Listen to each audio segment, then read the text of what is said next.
আসসালামু আলাইকুম বন্ধুরা। আজ আমরা ইতিহাসের এক অনন্য ঘটনার দিকে যাচ্ছি।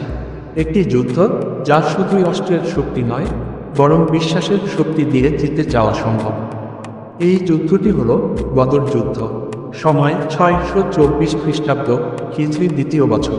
আরবের মরুভূমি, সূর্যের তেজ, বালির উত্তাপ এবং জনপদগুলো উত্তেজনায় ভরে উঠেছিল।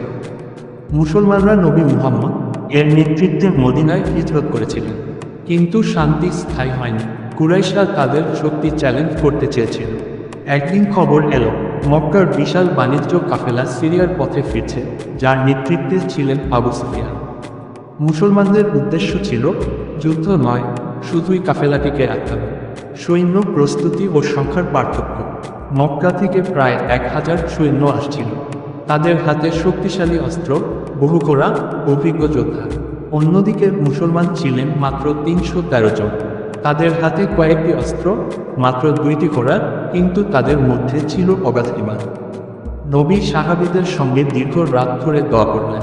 তিনি জানতেন, সংখ্যা কম হলেও আল্লাহর সাহায্য থাকলে জয় নিশ্চিত। যুদ্ধের শুরু। ভোরের আলো ফুটতেই যুদ্ধ শুরু হলো। দুই বাহিনী মুখোমুখি দাঁড়ালো। মুসলমানরা যুদ্ধক্ষেত্রে নিজেদের স্থান গ্রহণ করল। নবী সাহাবীদের উৎসাহ দিচ্ছিলেন। প্রতিটি পদক্ষেপে ছিল কৌশল, ধৈর্য এবং সাহস। সংঘর্ষ শুরু হলো। তলোয়ার, ধনুক এবং চাপিয়ে পড়ার শব্দে বদরের সমভূমি কেঁপে উঠল। দৈবিক সাহায্য ও যুদ্ধের মন।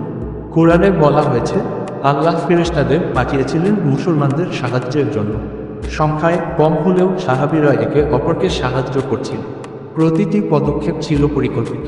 অস্ত্রের শক্তি নয়, দৃঢ় বিশ্বাসী ছিল বিজয়ের মূল হাতিয়ার। বিজয়। যুদ্ধের শেষ মুহূর্তে ঘটল বিস্ময়কর ঘটনা। কুরাইশ বাহিনী পরাজিত হল। অনেক নেতা নিহত এবং বন্দী হল।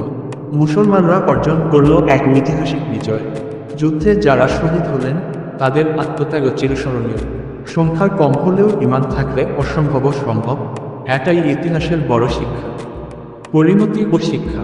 বদর যুদ্ধ শুধু সামরিক বিজয় নয়, এটি সত্য এবং মিথ্যার মধ্যে পার্থক্য রেখা স্থাপন করল। মুসলিমরা শিখল, একজন ছোট বাহিনী হলেও দৃঢ় বিশ্বাস থাকলে বড় শক্তিকে পরাজিত করা যায়। এভাবেই বদর যুদ্ধ ইতিহাসে চিরস্মরণীয় হয়ে আছে। এটি প্রমাণ করে, শক্তি নয়, বিশ্বাসী সত্যিকার শক্তি। বন্ধুরা, আজ আমরা দেখলাম কিভাবে 313 সাহসী মুসলিম একটি শক্তিশালী সেনাকে পরাজিত করল। এটি শুধু ইতিহাস নয়, এটি আমাদের জন্য শিক্ষা। আপনারা যদি আরও ইতিহাসের গল্প জানতে চান, সাবস্ক্রাইব করুন এবং লাইক করতে ভুলবেন না। পরবর্তী ভিডিওতে আবার দেখা হবে ইতিহাসের আরও রহস্যময় গল্প নিয়ে। জাযাকাল্লাহু খাইর।